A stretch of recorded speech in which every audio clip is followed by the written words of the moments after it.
IAS बनना चाहता हूँ, भारतीय सरकार को प्रशासनिक सेवा प्रदान करना चाहता हूँ। ये चाहेंगे कि जिस बच्चे को जैसे भी हमसे बन पड़ेगा, चाहे आर्थिक रूप से हो, चाहे सामाजिक रूप से हो, हमसे बन क्या पड़ेगा। करते हैं कानवेल, ये समाज से हैं, हम तो घर घर फेरी मांगते हैं और इंसान कुछ करना चाहे तो गरीबी और आर्थिक स्थिति उसको कहीं भी आड़ी नहीं। आईएएस बनना है और वो भी इसी डिस्ट्रिक्ट का बनना है।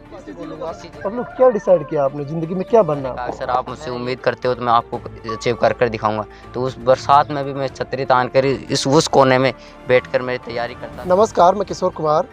इस वक्त मैं केड की बात करें, केड की नदियों में मैं उपस्थित हूं। जिस प्रकार से बात कर रहे हैं कि कल माध्यमिक शिक्षा बोर्ड का रिजल्ट आया था और उस रिजल्ट आने के बाद जो झुग्गी झोपड़ी आप देख रहे हैं, इन झुग्गी झोपड़ियों में कल यहाँ पे बीन बज रही थी और जो बीन बजाकर लोगों को खेल दिखाते हैं और उनसे जो पैसे लेते हैं, वो कल बीन बजाकर खुद नाच रहे थे। उस परिवार में खुशी का माहौल था।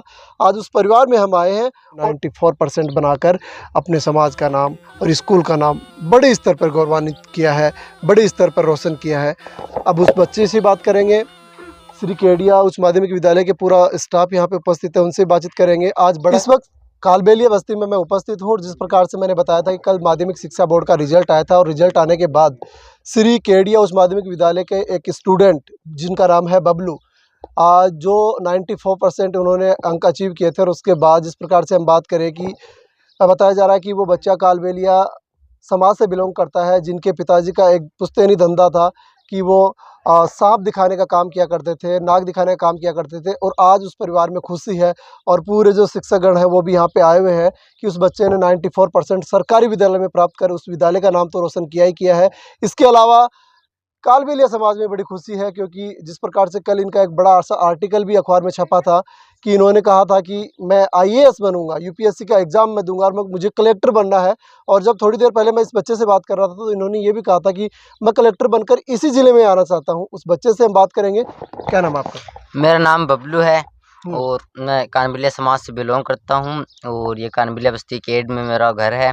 और मैं जो बबलू, आपने शुरुआत कहाँ से की? हम बात करें कि आपके समाज की हम बात करें तो पढ़ाई से कोसों दूर तक रहते हैं लोग, क्योंकि आपका पुश्तैनी जो काम होता है वो ही करते हैं। लेकिन आपको कहाँ से मोटिवेशन मिला कि हमें पढ़ाई करनी चाहिए? मोटिवेशन जो द्वारका जी प्रसाद जी गुरु जी हैं, अरुण कुमार सहल जी हैं और सुभाष जी गुरु जी हैं, उन्होंने मुझे मोटिवेट किया और स्कूल में दाखिला दिया और हर प्रकार से मेरा सहयोग किया। और आज उन्हीं की वजह से और हमारे जो श्री केडिया राजकीय उच्च माध्यमिक विद्यालय केड के स्टाफगण हैं, उन्होंने मेरा हर चीज़ तरफ उनसे सहयोग किया, जिसके कारण आज इस आर्थिक स्थिति की कमजोरी के बावजूद भी मैं अपनी कड़ी मेहनत के कारण इस मुकाम पर पहुँचा। बबलू, कैसे पढ़ पाते हैं आप? लाइट भी नहीं है और हम बात करें कि अंधड़ वगैरह आती है तो बहुत बड़ी मुश्किल का सामना करना पड़ता है। कैसे आपने मैनेज किया?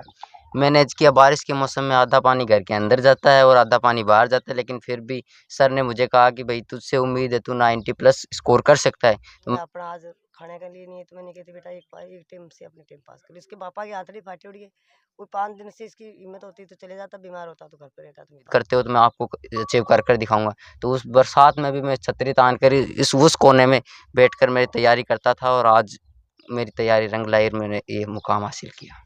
तो ये इतना मतलब मोटिवेशन मिला कहाँ से आपको कि क्योंकि इतनी बड़ी समस्या आती है तो आदमी वैसे टूट जाता है कि यार मेरे से नहीं होगा। आपने कैसे मतलब अपना कॉन्फिडेंस लेवल बूस्ट अप रखा कि मुझे तो कुछ करना है, कुछ नया करना है? ये इतनी बड़ी सीख आपको कहाँ से मिली?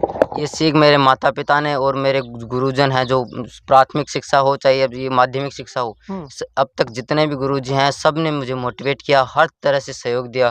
तो मैंने सोचा कि अगर मुझ में कुछ ऐसा तो है कि मुझे सहयोग दे रहे हैं, सबको सहयोग देते हैं लेकिन मुझ पर थोड़ा ज़्यादा केयर करते हैं। तो मैंने सोचा कि अपने में कुछ तो है, मैंने अपनी प्रतिभा को निखारने की कोशिश की और ये मुकाम हासिल किया। आपके पापा क्या काम करते हैं? मेरे पापा सांप दिखाते हैं, बीन बजाते हैं और फेरी भी लगाते हैं।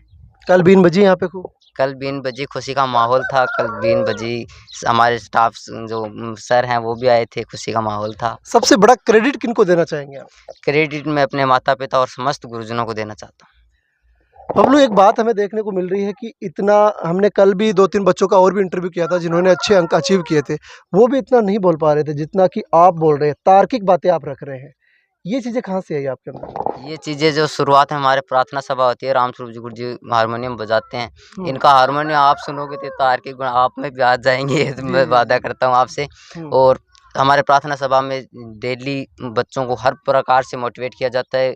बच्चे कम से कम डेली प्रार्थना में हर क्लास से 2-3 बच्चे आते हैं और प्रेरक प्रसंग हुए, जो मोटिवेशनल स्टोरीज हुई, कविताएं हुई, कहानी अपने द्वारा लिखी हुई कोई पंक्तियां हुई, ये सब बोलते हैं। तो सर ने कहा कि तू बोल सकता है। मैंने 1 दिन बोला, 2 दिन बोला, और अब मैं मेरे बोलने में तो मैं खुद इतना सोचता हूँ कि मैं बोल सकता हूँ कहीं भी हो, चाहे कितना ही बड़ी जगह क्यों ना हो, मैं बोल सकता हूँ कुछ भी।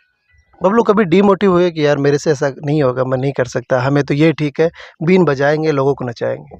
डिमोटिवेट तो एक बार हुआ था, लेकिन तब घर वालों की स्थिति देखी, घर वालों ने मुझे समझाया। सर हैं, एक बार कहीं दूसरी जगह जाने का प्लान कर लिया था स्कूल छोड़ के, तो सर ने समझाया कि भाई तू वहाँ जाएगा तो ये हालत है, अब तू देख ले। तो फिर सर की बात मानकर मैं रह गया, और मैं रह गया तो मैं ये सोचता हूँ कि भगवान ने आशीर्वाद दिया था कि यहीं रह गया तो ये आज इस मुकाम पर पहुँच पाया हूँ, नहीं शायद ये मुकाम हासिल कर पाता। बबलू देखने से लगता है कि कोई गॉड गिफ्टेड आप लगते हो, क्योंकि इतनी तार संगत बातें रखना और इतने कॉन्फिडेंस लेवल से बोलना, और कालबेलिया समाज से सबसे बड़ी बात तो है कि जहाँ यह है। और आज बबलू के हौसले देखिए, बबलू कह रहा है कि मुझे बड़े से बड़े मंच पे बुला लीजिएगा, मैं बेखौफ और सटीक बबलू क्या डिसाइड किया आपने, ज़िंदगी में क्या बनना है आपको? मैंने यही डिसाइड किया है कि राजस्थान सरकार और भारतीय सरकार अगर मेरा सहयोग करे और मुझे आर्थिक, सामाजिक और राजनीतिक तौर पर मदद करे, तो मैं इस समाज को, अपने समाज से जुड़ा रहना चाहता हूँ, लेकिन इससे हटकर कुछ करना चाहता हूँ। मैं आईएएस बनना चाहता हूँ, भारतीय सरकार को प्रशासनिक सेवा प्रदान करना चाहता हूँ। बबलू आप बोल रहे हो कि आर्थिक, राजनीतिक, सामाजिक, इनका मतलब क्या है? आर्थिक तो मेरी जो आर्थिक है, हमारे भाई गरीबी है, मकान नहीं है, बिजली नहीं, ये सब सुविधाएं दिए। राजनीतिक आईएएस बनना चाहता हूँ मैं एक ये अपने कहते हैं ये तो बड़े लेवल के जो लोग हैं उनका ही काम होता है, लेकिन आपका भी ये काम हो जाए? बड़े लेवल का नहीं, वो आपको इस परिपाटी को तोड़ना है, तोड़ना है मुझे आईएएस बनना है, और वो भी इसी डिस्ट्रिक्ट का बनना है, इसी जिले का बनना इसी है। जिले का बनना है। अच्छा, ये सपना जरूर साकार ये होगा। सपना जरूर साकार होगा, अगर भारत सरकार, राजस्थान सरकार मेरा साथ देगी तो जरूर साकार होगा। आपके यहाँ कालबेलिया बस्ती में लगभग कितने परिवार यहाँ पर 100 परिवार है। पहले शिक्षा का प्रचार नहीं था, अब तो 50-60 बच्चे और भी पढ़ते हैं, छोटे हैं, 5वीं चौथी तक पढ़ते हैं, और अब शिक्षा का प्रचार धीरे धीरे हो रहा है, और मैं भी इनके लिए एक प्रेरणा स्रोत बनना चाहता हूँ कि ये आगे और पढ़े। बन गए तुम तो भाई साहब। अभी जब मैं आया रहा था रास्ते में, तो वो लोग बोल रहे थे कि ये गुरुजी आ गए, बबलू के घर पे जा रहे हैं। तो कहीं ना कहीं उनको भी तो मतलब उनके परिवार को भी एक संबल मिलेगा कि यार मुझे भी बबलू की तरह बनना है, कि कल घर पे मेरे भी लोग आए। सही बात कर रहे हो आप, सब चाहते हैं, सब माँ-बाप चाहते हैं अपने बच्चा पढ़े, और कोई ये नहीं चाहता। मैं तो सबके लिए प्रेरणा स्रोत बनना चाहता हूँ कि भाई कोशिश करोगे तो सब कुछ मिलेगा। ये नहीं है कि मेरे पास कुछ नहीं है, कोशिश करोगे तो देने वाले बहुत आएँगे। जैसे हमारे सर हैं, टीचर्स हैं, वो मुझे किसी चीज़ से नहीं रहने देते। मैं चाहे यहाँ गरीब हूँ, लेकिन स्कूल में आप बता नहीं सकते मेरे पास किसी चीज़ की कमी है या नहीं है। आप स्कूल में सर कॉपी, किताब, पेन, ड्रेस भी ऐसी-ऐसी दिलाते हैं कि कोई कह नहीं सकता कि मैं कानबेलिया समाज से हूँ। ये कहें कि सबसे बड़ा अहम जो रोल रहा है कि आपके शिक्षक गणों का रहा है, जिनकी बदौलत आज आप यहाँ तक पहुँचे। हाँ, सही है। सही बात है। सही बात है, एकदम सही। क्या कहेंगे गुरुजनों के लिए? गुरुजनों से यही कि ऐसे मेरे सिर पर आशीर्वाद रखें और मुझे प्रेरणा देते रहें, और आगे भी मुझे हर जो भी मुमकिन मदद हो मेरी करें। बबलू के पिताजी हमारे साथ मौजूद हैं, और बबलू के पिताजी को पता भी नहीं होगा कल से जब खुशियाँ घर में आई हैं, तो ये तो अब क्या बताएं, जिस इंसान के पास एकदम से खुशी आए, चाहे पैसा आए, कुछ भी आए, वो संभाल नहीं पाता है। आज वही, क्या नाम है जी आपका? नाम हीरानाथ जी है मेरा नाम। हीरानाथ जी। हाँ। हीरानाथ जी क्या कहेंगे, किस क्या कहेंगे आप आपके बेटे के बारे में? बेटे के बारे में तो साहब यही कहना चाहता हूँ कि भी ये पढ़ाई लिखाई करे और आगे बढ़े हम्म, और कुछ करके दिखाए, समाज से अलग कुछ करके दिखाए। हम तो हमारी जिंदगी पूरी कर लिए, बाकी ये कुछ ना कुछ कर कर कुछ बन के आपका कदमों पे खड़ा हो जाए तो बहुत अच्छी बात है। हमारी समाज सुधार भी हो जाए, और गेल ने पीछे इसके 2 छोटे भाई हैं, एक बहन है, तो वो बेबस है, लाचार है, तो इनका भी कुछ सहयोग कर सके हम्म। तो। हीरानाथ जी, आपको लगता था कि बेटा इतना बड़ा अलग से अचीव कर जाएगा, इतने परसेंट ले आएगा, आपको लगता था? नहीं लगता था, बाकी ऐसा है कि मैं संगत का काम ज़्यादा किया, तो संगत करने से गुरुजियों से हर चीज़ की मैं बात पूछता रहा, और भी कोई चीज़ की राय लेता रहा, तो ये गुरुजी मेरे से बताते रहे कि ये ऐसे चलोगे, ऐसे करोगे तो ऐसे बच्चे का भविष्य बढ़ता जाएगा। जब बच्चों को खुले छोड़ दिए तो वो कहीं गलियों के मन धक्का खाते फिरेंगे और कुछ भी नहीं सीख पाएंगे। तो मेरे बच्चों को मैं घर पे ही रखता था, घर के ऊपर आता स्कूल से, तो स्कूल से आओ और मुंह हाथ धो, पानी पात रोटी तू खा के बाद के मैंने आपकी किताब पढ़ो। दूसरा कोई काम करता था तो आप क्या काम करते हैं जी? मैं तो सर जी काम करता था तो आप क्या काम करते हैं जी?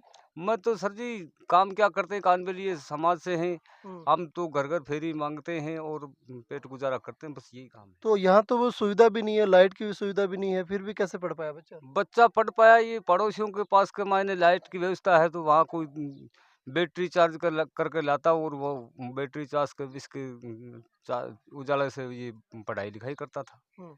तो आप चैनल के माध्यम से मतलब सरकार से कुछ मांग भी करेंगे अपने बेटे के लिए? सरकार से मांग ये करना चाहता हूँ, सरकार कुछ आर्थिक सहायता दे तो ये आपके कदमों पे खड़ा हो जाए और आगे कोई भी काम करना चाहे और जो भी इसकी इच्छा हो वो पूर्ण हो जाए। बात यह है, बाकी आर्थिक सहायता चाहता हूँ। श्री केडिया उच्च माध्यमिक विद्यालय के प्रिंसिपल सर भी हमारे साथ मौजूद हैं। जिस प्रकार से हम बात करें कि कल से ही सर इनके घर पे भी हैं और आज सुबह एक बड़ा सम्मान समारोह का आयोजन भी किया गया था, जिनकी महती भूमिका रही है इस बच्चे को इस मंजिल तक पहुंचाने में। पूरे स्टाफ की भी रही है, पूरा स्टाफ भी यहाँ पे उपस्थित है। एक बार बातचीत करने की कोशिश करते हैं। जी सर। सबसे पहले तो सर आपको बहुत बहुत बधाई हो कि आप यहाँ तक पहुँचे हो।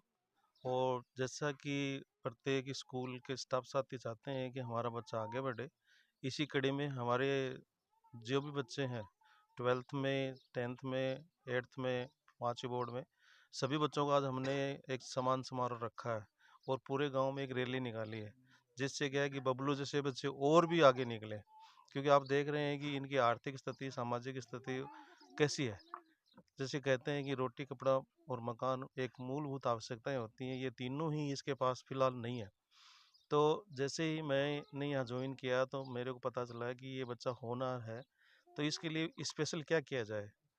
तो हमने एक प्लान बनाया कि हमारा जो परीक्षा परिणाम है उसको यूनियन कैसा किया जाए। तो इसके लिए हमने प्रत्येक क्लास टीचर से उसका प्लान लिया, प्रत्येक बच्चे से उसका प्लान लिया कि आपका टारगेट क्या है। तो प्रत्येक बच्चे का टारगेट लिया, तो इसका भी 90+ का टारगेट था। हाफ ईयरली के बाद में जैसे हमारे 10th में 2 सेक्शन थे, दोनों सेक्शन में जिन बच्चों के 75+ थे उन बच्चों को हमने सेक्शन ए बनाया, बाकी बच्चों का सेक्शन बी बनाया। सेक्शन ए के जो भी बच्चे थे उनके लिए स्टाफ को स्पेशल हिदायत दी गई कि आप इन पे विशेष ध्यान रखेंगे और इनमें भी जो स्पेशल कोई बच्चा हो तो उस पर आप विशेष फोकस करेंगे। तो उनमें ये बच्चा भी था और बाकी बच्चे भी थे। ये 21 था, बाकी 19 बच्चे थे। तो इनमें कंपटीशन का भावना पैदा की है स्टाफ ने। तो मैं सारे स्टाफ को सराह देना चाहूँगा कि सारे स्टाफ की अथक मेहनत और परिश्रम की वजह से ही आज ये बच्चा इस मुकाम तक पहुँच पाया है। और आगे भी हम ये चाहेंगे कि जिस बच्चे को जैसे भी हमसे बन पड़ेगा, चाहे आर्थिक रूप से हो, चाहे सामाजिक रूप से हो, हमसे बन पड़ेगा उतना सहयोग करेंगे। और बाकी यहाँ जो भी भामाशाह हैं या जो भी अच्छे व्यक्ति हैं उन तक इसकी समस्या को पहुँचाएंगे। आगे इसका भविष्य सफल हो, इसके लिए हम भरसक प्रयास करेंगे। जी, धन्यवाद सर। हाँ सर। क्या कहें? ये देखो, जैसा कि डार्विन का सिद्धांत है, कोई भी आदमी संघर्ष करके आगे बढ़ता है और किसी उपलब्धि को हासिल करता है तो उसका आनंद ही कुछ अलग होता है।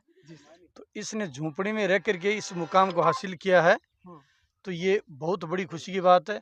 और कानवेलिया समाज जिसको आम लोग हीन भावना की दृष्टि से देखता है, उस समाज का मान सम्मान बढ़ाने के अंदर इसने एक अच्छा योगदान अपने को दिया है।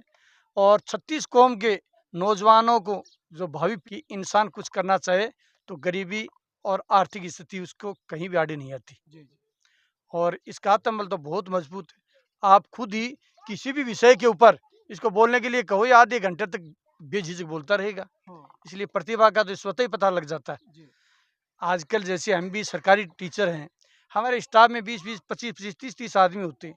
बड़ी मुश्किल से हम आग्रह करते तो 5-7 ही प्रार्थना स्थल पर बोलना चाहते, बाकी किसी बोलने की हिम्मत नहीं होती है। क्लास में पढ़ा सकते हैं, लेकिन आम लोगों के सामने हर कोई नहीं बोल सकता। और वहाँ पर ये प्रतिदिन 10, 20, 5 मिनट बोलता है, तो एक्स्ट्रा ऑर्डिनरी तो है ही। तो इसको तो मैं कहता हूँ कि हम लोग भी सलाम करते हैं। तो देखिए, गुरुजन कह रहे हैं कि हम भी इनको सलाम करते हैं, क्योंकि मुझे भी लग रहा है कि ये बच्चा, इस बच्चे की जो प्रतिभा जिस प्रकार से निखर के आ रही है, तो गॉड गिफ्टेड हम कह सकते हैं। क्योंकि जिस प्रकार से बताया जा रहा है, किसी भी टॉपिक पर इनको बोलने के लिए हम कहेंगे तो ये उस पर बहुत अच्छी तरीके से बोल पाएगा। जिस प्रकार से अभी हमने भी इनसे बात की है, तो इन्होंने तर्क संगत जो बातें हैं जो हमारे सामने रखी है, आपने भी देखी होगी। तो जिस प्रकार से कानबेलिया समाज का इस भाई बबलू ने नाम रोशन किया है, लोगों के लिए प्रेरणा का स्रोत आज बन गया है। तो काफ़ी लोगों के लिए ये आज प्रेरणा का स्रोत इस कदर भी बन गया है कि ये जो आसपास के लोग हैं कानबेलिया समाज के, इनमें भी एक जागृति आएगी और वो भी इनको प्रेरणा स्रोत मानकर आगे पढ़ाई में आगे बढ़ेंगे।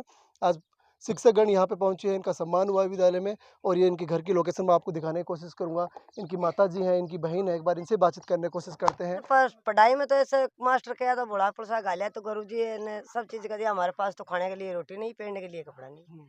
तो वे मास्टर जी का सहयोग लगता रहा, जैसे ही आपका आगे से आगे चलता रहा। अठा आता तो पढ़ता, वो रोता ही है, कहता मम्मी जब मैं किसी के पड़ोस के पास जाती तो बैटरी चार्ज करके ले आती तो ये आप कहाँ घूम करता। फिर नहीं बैटरी से होता ना, ये कहता मम्मी मेरे साथ चल। तो मैं किसी के साथ जाती तो मैं पड़ोस में बैठा बैठा 1 बजे तक नहा करा कर लेकर अच्छा, ये पढ़ता रहता है, आप बैठा रहता, एकला नहीं भेजती इसको जना। और फिर स्कूल लाती जना, मैं ये कहता मम्मी अभी बच्चे ने कहा कि मुझे कलेक्टर बनना है। अब मेरे बच्चे को कलेक्टर बनने की कह रहा है, तो साहब करो कोशिश बना। अच्छा, मैं कैसे कहती हूँ साहब कि मेरा भाई था बहुत, मैं गरीबाई में गुजारी थी, मेरे बाप की आंत फाट गई थी। तो मैं तगारी मजदूरी करके मेरा भाई देखे कि मेरी बहन रोते थे, रोते आते थे, हम भी काम करके आते थे और मेरा भाई रोते लगते थे, पर वो किताब को नहीं छोड़ी और हम भी धमका के जाते भाई किताब को हाथ में रखना। आज आप खुश हैं? तो आज मैं बहुत खुशी की बात है, सबसे बड़ी से मैं खुशी मांगता, आज मेरा भाई उम्मीद मेरी पूरी कर चुकी है। तो केरल की कालबेलिया बस्ती से हम आपको ये कवरेज दिखा रहे थे। जय हिंद, जय भारत।